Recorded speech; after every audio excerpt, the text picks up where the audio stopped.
कारण छोड़ो। और सबसे पहले बात करते हैं आज की बड़ी खबर की। पीएम मोदी आज केदारनाथ धाम के दौरे पर रहे।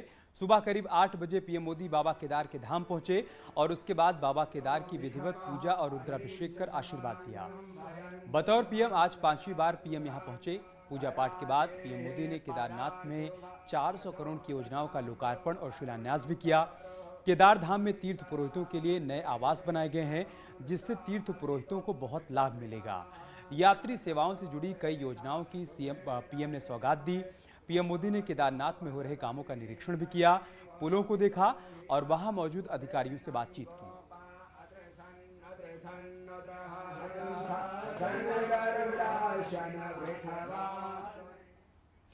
प्रधानमंत्री मोदी ने केदारनाथ धाम में 400 करोड़ की योजनाओं का लोकार्पण और शिलान्यास किया।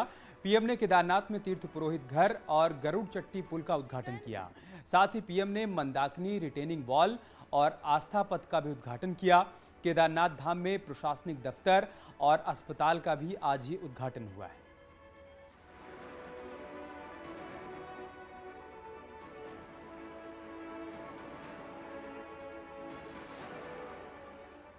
और पीएम मोदी ने केदार के द्वार से चुनावी शंखनाद भी कर दिया। पीएम मोदी ने कहा कि उत्तराखंड तेजी से काम कर रहा है और अब पहाड़ की जवानी और पानी दोनों पहाड़ के काम आएगा। पीएम मोदी ने कहा कि अब अगला दशक उत्तराखंड का होगा।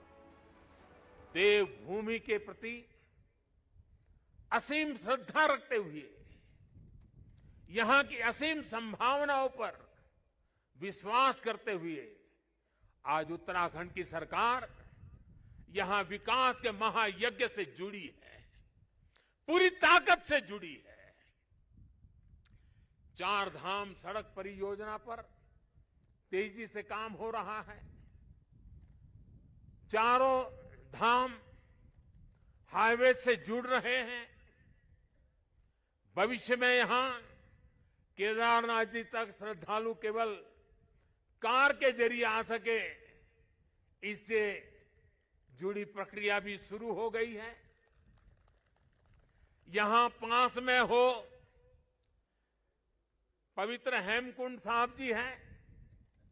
हेमकुंड साहब जी के दर्शन आसान हो इसके लिए वहां भी रोपवे बनाने की दिशा में काम तैयारियां चल रही हैं। इसके अलावा ऋषिकेश और कर्णप्रयाग को रेल से भी जोड़ने का प्रयास हो रहा है। जिस तरह विकास के कार्यों में जुटी है, इसका और एक लाभ हुआ है। यहां वरना तो हम हमेशा सुनते थे पहाड़ का पानी और पहाड़ की जवानी कभी पहाड़ के काम आती नहीं। मैंने इस बात को बदला है। अब पानी भी पहाड़ को काम आएगा, जवानी भी पहाड़ को काम आएगी। पलायन रुकना है। एक के बाद एक जो निर्णय हो रहे हैं, पलायन रुकना है। मान के चलिए साथियों, मेरे नौजवान दोस्तों, ये दशक आपका है। जिस तेज गति से इंफ्रास्ट्रक्चर बन रहा है, पिछले 100 साल में जितने यात्री यहां आए हैं ना, आने वाले 10 साल में उससे भी ज्यादा आने वाले हैं। आप कल्पना कर सकते हैं यहां की अर्थव्यवस्था को कितनी बड़ी ताकत मिलने वाली है। 21वीं शताब्दी का तीसरा दशक, ये उत्तराखंड का दशक है। मेरे शब्द लिख के रखिए। प्रधानमंत्री नरेंद्र मोदी एक भक्त की तरह केदारनाथ धाम पहुंचे और बाबा केदार की पूजा अर्चना की। इस दौरान वैदिक मंत्रोच्चार के साथ रुद्राभिषेक किया और बाबा केदार को नमन किया।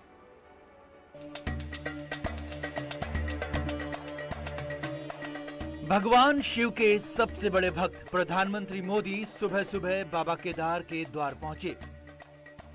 सबसे पहले पीएम मोदी केदारनाथ मंदिर के गर्भगृह पहुंचे और बाबा केदार की पूजा अर्चना की।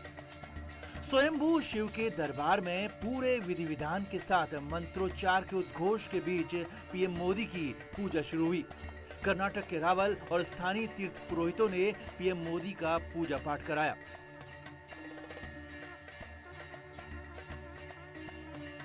पीएम मोदी ने बाबा केदार का तिलक चंदन से लेप किया तो फूल चढ़ाए, मालाएं पहनाई और बागंबर भी समर्पित किया। पीएम मोदी ने शिव के सबसे बड़े धाम में रुद्राभिषेक किया और पूरे विधि विधान से पूजा अर्चना की।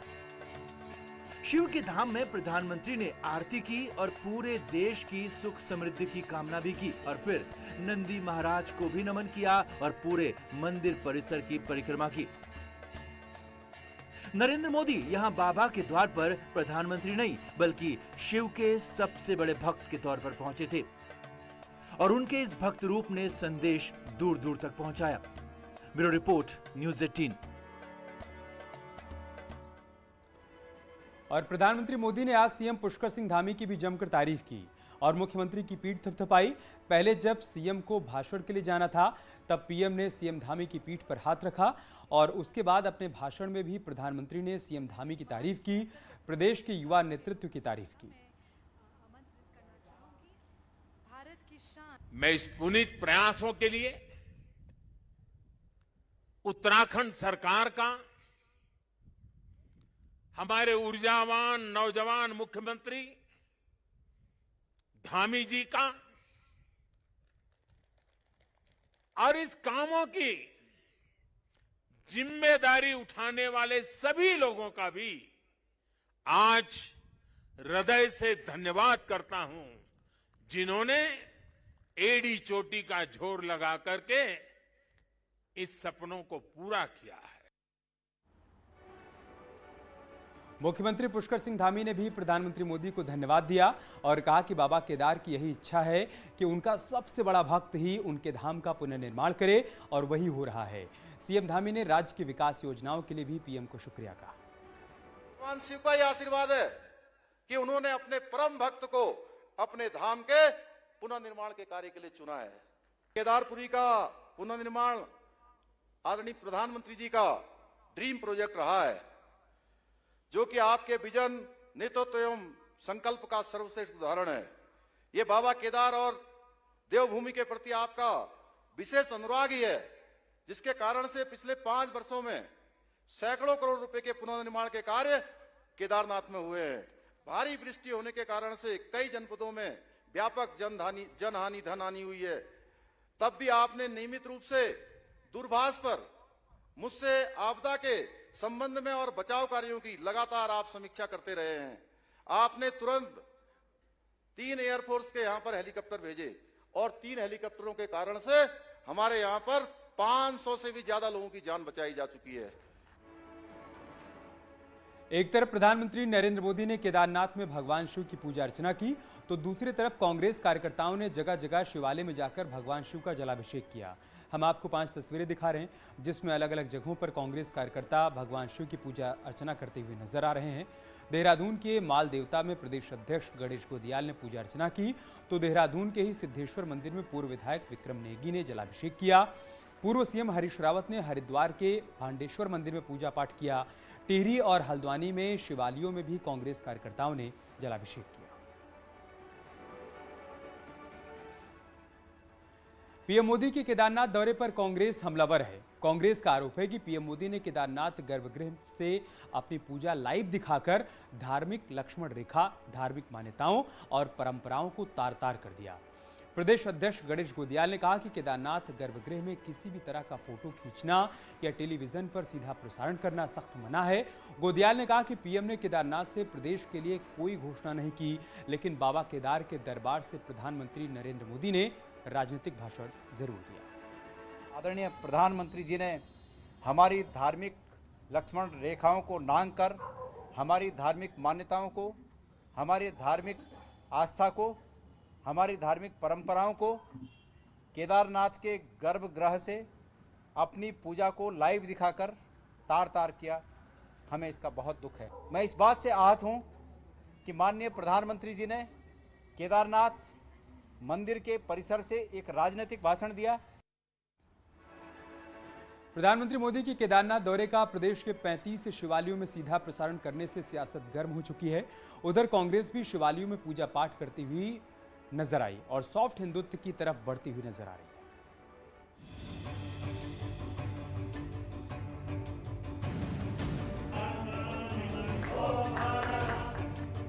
2017 का विधानसभा चुनाव हो या 2019 का लोकसभा चुनाव, पीएम मोदी का नाम उत्तराखंड बीजेपी के लिए संजीवनी साबित हुआ है। मोदी लहर में 2017 की प्रचंड जीत ने तो उत्तराखंड की सियासत में रिकॉर्ड ही बना दिया। ये मोदी का असर ही था कि निकाय चुनाव में भी बीजेपी को अच्छी सफलता मिली। अब 2022 के चुनाव से पहले मोदी का केदारनाथ दौरा और दौरे का प्रदेश भर के प्रमुख मंदिरों में लाइव प्रसारण किया गया। इस दौरे को धर्म की नाव पर सवार होकर चुनावी रण में उतरने की बीजेपी की तैयारी के रूप में देखा जा रहा है। देखिए, मोदी हमारे नेता हैं, हमारा गौरव है। हमारे पास भारतीय जनता पार्टी के गौरव हैं, पूरी दुनिया के बड़े नेता हैं। भारत के एक ऐसे नेता हैं जो उनके विकास की दृष्टि से पूरी दुनिया आज चर्चा करती है। तो ऐसे नेता का अगर हम अपने नेता की चर्चा नहीं करेंगे तो फिर क्यों नहीं करेंगे। बीजेपी के हिंदुत्व कार्ड से कांग्रेस में भी हलचल है। नतीजा ये रहा कि कांग्रेसी भी दल बल के साथ शिवालयों में पूजा अर्चना करते हुए नजर आए। हरीश रावत ने हरिद्वार में पूजा की तो पीएम मोदी पर निशाना भी साधा। जो केदारनाथ के अधूरे काम हैं, 5-6 काम अधूरे हैं जो हमने गिनाए हैं, उनको पूरा करें। उनके लिए पैसा मंजूर करते, पूरा तो वो नहीं कर सकते।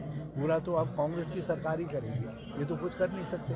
अभी तो हमारी बनाई हुई चीज़ों के ईंट बदलने के काम का वो शिलान्यास या लोकार्पण कर रहे हैं। बहरहाल केदारनाथ दौरे के बहाने ही सही उत्तराखंड बीजेपी अपने चुनावी अभियान में एक बार फिर पीएम की एंट्री कराने में कामयाब रही। ये अलग बात है कि चुनावी समय है, लिहाजा शिव और शिवालय पर सियासत भी अब जोर पकड़ेगी। हरिद्वार से पुलकेश शुक्ला के साथ देहरादून से सुनील नौप्रभात की रिपोर्ट। बीजेपी के तमाम मंत्री जहां अलग अलग शिवालयों में थे या फिर हेलीपैड पर पीएम मोदी की अगवानी कर रहे थे, तो वहीं पार्टी में पिछले कुछ समय में सबसे ज्यादा चर्चित रहे हरक सिंह रावत पीएम के साथ मंच पर बैठे हुए थे। आखिर क्या है इसके सियासी मायने, आइए आपको वो भी बताते हैं।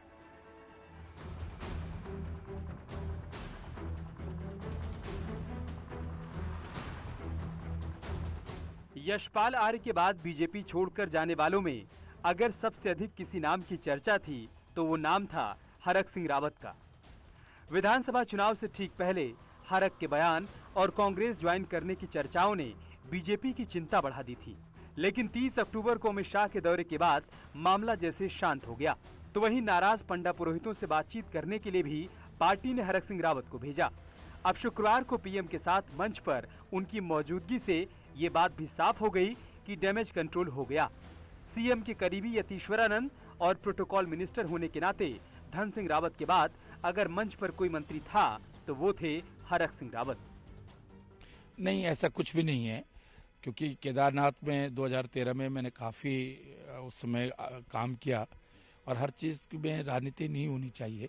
तो इसलिए भी पार्टी को भी लगा, सरकार को भी लगा कि भाई मेरी बात का ज़्यादा संज्ञान और ज़्यादा बेहतर तरीके से लोग समझ सकते हैं, और वो कोशिश भी हमारी हुई है और सफल हुई है। राजनीतिक जानकारों का मानना है कि ये बीजेपी का डैमेज कंट्रोल है। यशपाल आर्य की कांग्रेस में वापसी के बाद बीजेपी हरक सिंह को नाराज करने का रिस्क नहीं ले सकती। पीएम के साथ मंच पर उनकी मौजूदगी भी पार्टी की इसी रणनीति का हिस्सा है।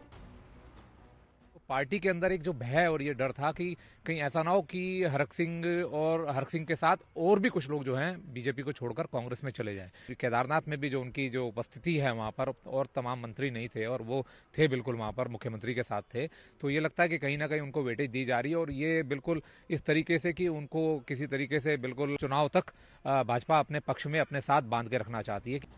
कयास ये भी है कि वर्तमान में कोटद्वार से विधायक हरक सिंह रावत को बीजेपी केदारनाथ या फिर रुद्रप्रयाग सीट से चुनावी मैदान में उतार सकती है, इसलिए भी उनकी केदारनाथ में मौजूदगी अहम बताई जा रही है। न्यूज़ 18 के लिए देहरादून से सुनील नौप्रभात की रिपोर्ट। इधर चारधाम तीर्थ पुरोहित महापंचायत ने पीएम नरेंद्र मोदी का आभार व्यक्त किया है। उन्होंने अपने केदारनाथ दौरे के दौरान तीर्थ पुरोहितों के योगदान का जिक्र किया। हालांकि महापंचायत का कहना है कि देवस्थानम बोर्ड को वापस लेने को लेकर वो पीएम के दौरे से उम्मीद कर रहे थे। नरेंद्र मोदी के एक दिवसीय केदारनाथ दौरे को लेकर तीर्थ पुरोहितों एवं हकोदारियों को काफ़ी उम्मीदें थी कि वे अपने दौरे के दौरान चारधाम देवस्थानम प्रबंधन विधेयक पर कोई सकारात्मक संदेश तीर्थ पुरोहितों को देंगे। लेकिन केदारनाथ में अपने उद्बोधन के दौरान प्रधानमंत्री ने इसका कहीं कोई उल्लेख नहीं किया। जरूर इसको लेकर तीर्थपुरोहितों में कहीं ना कहीं मायूसी है। हाँ, उन्होंने अपने उद्बोधन में जरूर तीर्थपुरोहितों द्वारा तीर्थयात्रियों की सीमित संसाधनों में की गई सेवा का उल्लेख किया। तो उसके प्रति चारों धामों के तीर्थपुरोहित एवं इन मंदिरों से जुड़े हकूकदारी उनका आभार व्यक्त करते हैं। यार रुक रहे एक छोटे से ब्रेक के लिए, जल्द लौटेंगे कुछ और खबरों के साथ।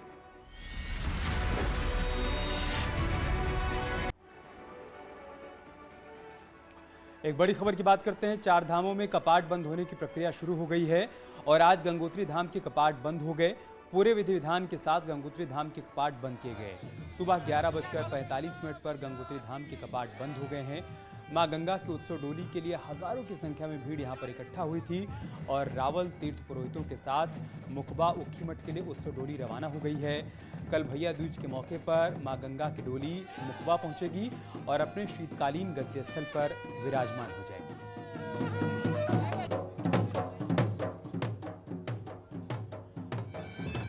मैं पहली बार इधर आया हूँ और फर्स्ट टाइम इधर आया हूँ और बहुत अच्छा लगा और कृपा हुई है कि आज मेला का दर्शन हो गया इधर, क्योंकि एकदम कट टाइम पे पहुँच गया है।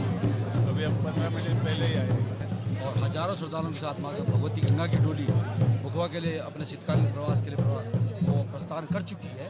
जो काला कानून देवस्थान का है, इसको ख़त्म करे, इसको जल्दी से जल्दी हटाए और सनातन की जीत तभी होगी जब ये काला कानून हटेगा। गोवर्धन के दिन वैसे तो हर जगह पूजा की जा रही है, लेकिन पहाड़ में गौ पूजा की अपनी एक अनोखी परंपरा है, जिसे हल्द्वानी में रहने वाले पहाड़ के लोग आज भी अपनाए हुए हैं। गोवर्धन पूजा का विशेष अंदाज हल्द्वानी की गोपाल गौशाला में है। यहाँ पारंपरिक पहाड़ी अंदाज में लोगों ने गौ माता की पूजा की, सुख समृद्धि की प्रार्थना की। अपना श्री सीताराम गोपाल गौधाम समिति प्रतिवर्ष की भांति इस वर्ष भी गोवर्धन पूजा का आयोजन कर रही है। इस कार्यक्रम के लिए हम विशेष रूप से गौ माता का पूजन करते हैं और गोवर्धन पर्वत हमारे सामने स्थित है, तो उसी को गोवर्धन पर्वत मानते हुए हम गौ माता की और गोवर्धन की पूजा करते हैं। अभी मुझे यहाँ के बहुत अच्छा लगा। आज हम गाय माता की पूजा करते हैं और ये जो हमारा पारंपरिक हमारी एक परंपरा है कि हम इस मतलब हल्दी का ठप्पा जो है गाय माता को लगाकर उनकी पूजा करते हैं और उनसे आशीर्वाद लेते हैं। माना जाता है कि दिवाली के दूसरे दिन गोवर्धन पूजा का खास महत्व है, जिसका वर्णन हिंदू धर्म शास्त्रों में भी देखने को मिलता है।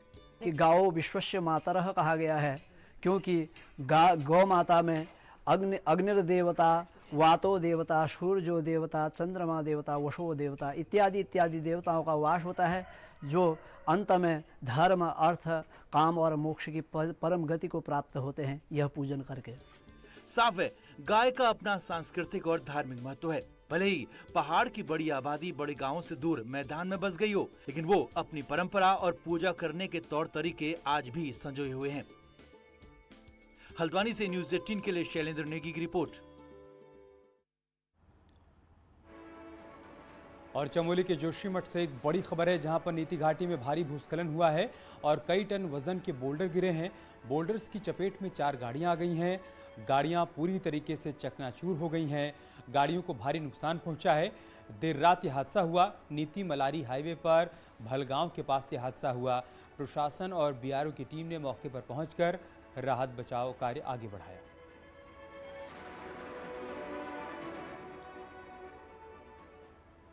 उधर टिहरी में जिला प्रशासन की लापरवाही आम यात्रियों पर भारी पड़ रही है। नेशनल हाईवे 94 पर ऑल वेदर रोड निर्माण का काम पूरा होने के बाद बने नए स्लाइडिंग जोन से लगातार मलबा और बोल्डर नीचे गिर रहे हैं, जिससे आए दिन हादसे भी हो रहे हैं। हालांकि यहां बोर्ड तो कई लगाए गए हैं, लेकिन सुरक्षाकर्मी कोई भी तैनात नहीं है।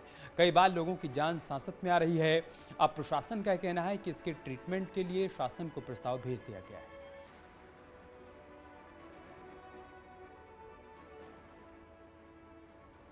और चलिए इसके साथ इस बुलेटिन में इतना ही। आगे देखिए महाबहस।